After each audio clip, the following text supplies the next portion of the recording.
Bonjour, je m'appelle Nicolas Frassadito. En tant que citoyen responsable, je pense qu'il est urgent pour notre monde de rappeler non seulement qu'il faut des valeurs, mais aussi de préciser ce qu'elles sont. C'est la raison pour laquelle j'ai invité Bertrand Bergely, philosophe, à venir vous proposer d'une part un certain nombre de valeurs essentielles, mais aussi de nous apporter une clarification à propos de celles-ci. Aujourd'hui, on va parler de la solidarité et de la fraternité. Une des choses les plus émouvantes dans la vie réside dans la générosité, l'entraide et le sentiment de fraternité. Qu'a voulu dire Victor Hugo quand il a dit « La solidarité, c'est le cœur qui pense ». On va demander à Bertrand de nous expliquer cette phrase. Merci Bertrand. Merci cher Nicolas. Je vous salue toutes et tous et c'est avec beaucoup d'émotion que je vais tenter de débrouiller cette très belle notion de solidarité et d'autre part de fraternité. La solidarité, ça me fait penser à deux choses. Premièrement, des manifestations concrètes de notre humanité et ce sont des moments où on a un peu les larmes aux yeux parce que c'est des moments où l'humanité est belle. La solidarité, c'est la capacité qu'ont les hommes de ne pas laisser tomber ceux qui sont dans le malheur et de venir à leur secours. Et il y a là quelque chose de bouleversant, à savoir que le cri de chagrin, de détresse, n'aura pas été non entendu. Quelqu'un entend le cri d'un être humain dans la nuit du monde, et tout d'un coup, il y a quelque chose de beau qui se passe. On vient au secours les uns des autres, et parce que on est capable de se rassembler et de venir au secours les uns des autres, tout d'un coup, le fardeau qui paraissait si lourd à porter pour une personne devient léger. Je crois qu'il y a cette belle phrase qui dit qu'un malheur est toujours plus léger quand on est plusieurs à le porter, et une joie est toujours démultipliée quand on est plusieurs à la vivre. C'est-à-dire que la solidarité est une espèce de magie extraordinaire qui permet de diminuer le malheur et d'augmenter le bonheur. La solidarité, ça me fait penser aussi au mouvement social et à la genèse du mouvement social qu'il y a dans notre histoire. Et c'est tellement important, vous voyez, de voir que toutes les populations qui travaillent, qui s'organisent, et qui, à un moment, devant des moments parfois extrêmement durs de la modernisation, de l'industrialisation, eh bien, ont pu traverser ces moments de grandes difficultés grâce à la solidarité. Et donc, ce sont des morceaux d'histoire tout à fait extraordinaires, avec, je dirais, une sorte de vitalité humaine, en même temps pleine de tendresse et de bonté, qui s'exprime à travers cette humanité. La solidarité, ça me fait penser aussi à quelque chose que Rousseau décrit très bien et qui est un des grands mystères de la vie. Rousseau l'appelle la pitié. Mais ce terme est maladroit pour exprimer quelque chose qui est de l'ordre de la sensibilité universelle. Qu'est-ce que dit Rousseau à propos de la pitié?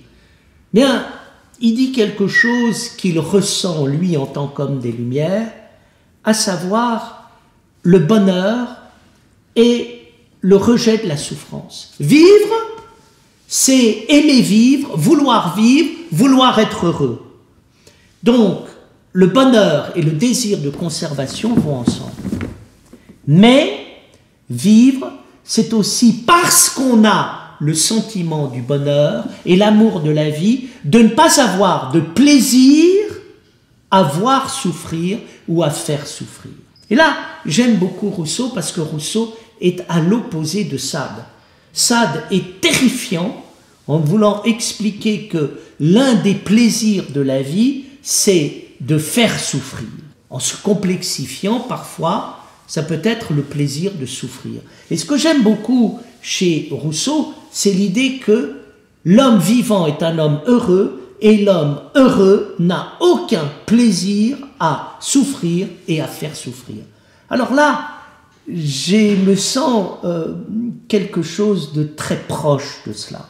Nous me semble quelque chose de très proche tout simplement parce que, ayant moi-même un très grand handicap visuel, j'ai dû de pouvoir faire partie du monde des voyants parce que autour de moi, on m'a pas laissé souffrir. Et on m'a pas fait souffrir. On m'a aidé, on m'a soutenu. On n'a pas arrêté de m'aider à m'insérer dans la société. Et j'ai une gratitude énorme à l'égard de tous les gens qui sont venus à mon aide et qui m'ont permis de mener une existence normale, alors que c'était pas évident de le vivre au départ. Et donc, je n'aime pas la souffrance, je n'aime pas le souffrir, c'est un luxe que je ne peux pas me payer. Et j'ai envie de dire devant des gens qui aiment souffrir ou qui aiment faire souffrir, vous n'avez jamais souffert. On m'a dit souvent, mais vous êtes optimiste, vous n'avez jamais souffert. J'ai envie de dire l'inverse, je suis optimiste parce que j'ai souffert et parce que la souffrance est un luxe que je ne peux pas me permettre. Et je n'ai aucune envie ni de souffrir, ni de faire souffrir. Et donc il y a dans la solidarité quelque chose de très très important que l'on rencontre à l'intérieur du peuple qui a souffert et qui n'a, parce qu'il a souffert, il n'a aucune envie de souffrir, ni aucune envie de faire souffrir. Ça c'est très important et il faut se libérer de cette idée de comme quoi la souffrance est quelque chose de profond. Ça n'empêche pas qu'il y a une autre souffrance qui, elle, n'est pas de l'ordre de la souffrance insupportable. La difficulté fait partie de la vie, la difficulté est essentielle à la vie. Rien n'est facile et c'est bien que les choses ne soient pas faciles. Et donc, on fait des choses difficiles. Faire de la philosophie, c'est faire quelque chose de difficile. Mais en aucun cas, c'est quelque chose qui provoque de la douleur, au sens où je parlais de cette terrible douleur qui consiste à faire mal. Une chose est le mal et une autre la difficulté. Le mal n'est pas forcément la difficulté et la difficulté n'est pas forcément un mal. Alors il faut aussi rajouter quelque chose qui est tout à fait extraordinaire et qui est la fraternité. La fraternité, qu'est-ce que c'est? C'est un des sentiments les plus extraordinaires qui soient à l'intérieur du monde, dans la mesure où c'est la découverte de quelque chose qui est au-delà du frère et de la sœur.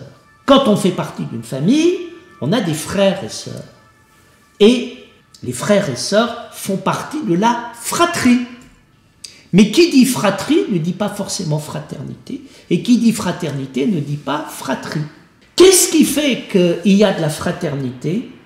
C'est qu'on découvre qu'il y a une source affective de l'humanité qui n'est ni de l'ordre de la paternité, ni de l'ordre de la maternité, mais qui est de l'ordre du frère, lequel n'est ni mon frère, ni ma sœur, mais quelque chose d'autre.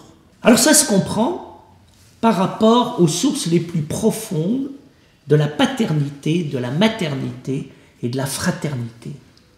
La paternité, c'est ce qui se passe quand on donne la vie et qu'on est l'inventeur, le premier, à lancer la vie, à donner la vie. La maternité, c'est ce qui fait qu'on est capable d'accueillir la vie et de la faire grandir en soi. Et puis, la fraternité, c'est ce qui se passe quand on est capable de vivre le fait d'être ensemble issus de la vie qui donne et de la vie qui reçoit. Et qu'on appartient à cette capacité de le faire vivre. Qu'est-ce que la fraternité ? La fraternité, c'est la capacité de faire vivre la paternité et la maternité grâce à une troisième vie qui n'est ni la vie que je donne, ni la vie que je reçois, mais qui est la vie que je vis. La vie que je fais vivre, la vie que je reçois et que je fais vivre, la vie que je donne et que je fais vivre. C'est le fait de nous sentir fils et filles de la vie et de participer ensemble à cette capacité de faire vivre la vie. Et là, nous vivons quelque chose qui est absolument extraordinaire. C'est qu'une proximité qui est au-delà du frère et de la sœur au sens normal du terme, pour amener vers un autre lien. En fait, nous apercevons que dans la vie, il y a la vie, puis il y a le lien profond avec la vie, qui vient de la vie que je donne et la vie que je reçois. Et puis, il y a l'humanité, et puis il y a le lien profond avec l'humanité qui réside dans la capacité que l'on a de faire vivre la vie sous toutes ses formes. Et alors là, il y a des moments extraordinaires et géniaux. Qu'est-ce que c'est qu'être fraternel? Être fraternel, c'est se communiquer les uns aux autres le sentiment de la vie en apportant quelque chose de plus. Et qu'est-ce qui fait que je vais me sentir solidaire des êtres? Ce qui fait que je me sens solidaire de la vie, des êtres, c'est que je me sens vivant. Donc, quand la vie est en péril, je sens l'appel de la vie qui m'appelle pour pouvoir porter secours à la vie. Mais pourquoi? Pour pouvoir vivre quelque chose qui n'est pas simplement de l'ordre du malheur, mais qui est le sort du bonheur. Victor Hugo a dit cette phrase très belle, la solidarité, c'est le cœur qui pense. Et donc c'est Victor Hugo, vous voyez ici, à l'intérieur de la solidarité, premièrement, un sentiment très populaire, mais en même temps un sentiment très profond. Comment à un moment, les pensées les plus humaines et les plus populaires qui soient, sont en même temps les pensées les plus profondes. Il y a les pensées profondes, il y a les pensées très vivantes et très incarnées, il y a la rencontre entre les deux, et puis il y a quelque chose d'autre qui est notre avenir, c'est-à-dire que la solidarité nous permet de construire notre présent pour aller vers quoi? Vers peut-être ce qui est le mystère de la fraternité, c'est que l'humanité n'a pas fini de vivre, nous sommes fils et filles de l'avenir, et finalement, être fraternel, c'est cette capacité de donner de l'avenir à toute notre humanité.